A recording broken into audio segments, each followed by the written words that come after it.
seconds, a person here in the United States has a stroke. Every 4 minutes, someone dies. You know, about 80% of people who do have a stroke don't get the care that they need in time, and it significantly reduces their chances of recovering. Now, swimmer Jack Rakovic did the right thing.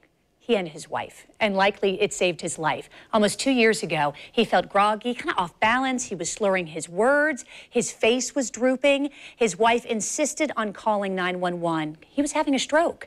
But now he is back on his feet, and he is joining me now with Dr. Ricardo Hanel with Baptist Neurological Institute. Good morning to both of you. Thank you for being here. Doc, I know it's always nice to be sitting next to a success story because there are so many, unfortunately, who are not. Let me begin with you, if I could.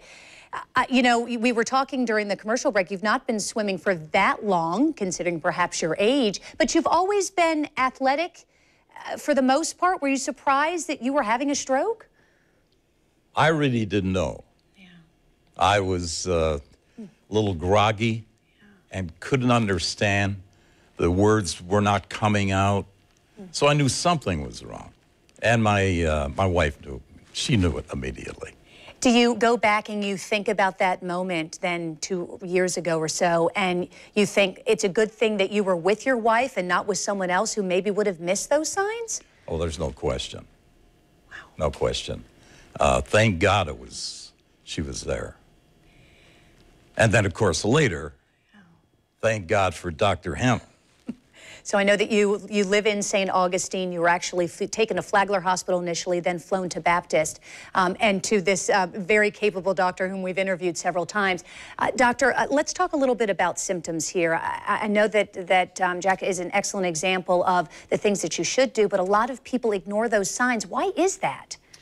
First, thank you for the opportunity. Awareness Month of Stroke, May, that we're celebrating, and thanks for the opportunity. One thing with a stroke, most of the time, strokes don't hurt. Different than a heart attack, that you have a chest pain and you run scared because something is hurting. Most of the strokes, other than brain bleeds, there's a different type of stroke. They don't give any pain. So just like what happened to Jack, that he's groggy, trouble with finding words. There are so many other things that could be happening. People don't realize it, and they don't think. We don't have enough knowledge out there to our people that anything that happens sudden, you should be aware that this could be a symptom of stroke. And we have some of those symptoms, in fact, on the screen right now. Sudden numbness in the face, arm, or leg, which we know Jack was having. Confusion as well, trouble seeing, trouble walking, and also severe headache. It's interesting. That is exactly then really what Jack was experiencing. Is there any reason that someone might, you know, do you experience all of those symptoms or just some of them? Because there may be some who say, well, I didn't get enough sleep last night. Maybe I'm groggy. I'm feeling groggy just because I'm tired. Yes, so we use an acronym, Be Fast, so everybody can remember that. But the key word that you saw a second ago on the screen is sudden. Anytime you have sudden trouble with your balance, I'm trying to walk, I'm walking funny, you didn't have beer last night, eye problems, anything sudden eye problems, any sudden problems with your face, my face is droopy, any sudden problem with your arm is numb or your arm is weak. Any sudden problem with your speech, like Jack described to us, don't play around. Dial 911, get somebody to come and see you. EMS all over Jacksonville and region. Flagler, for example, St. Augustine, St. Johns County, and Duval County, Clay County, they're all very well trained to recognize the symptoms and act fast. So don't play around.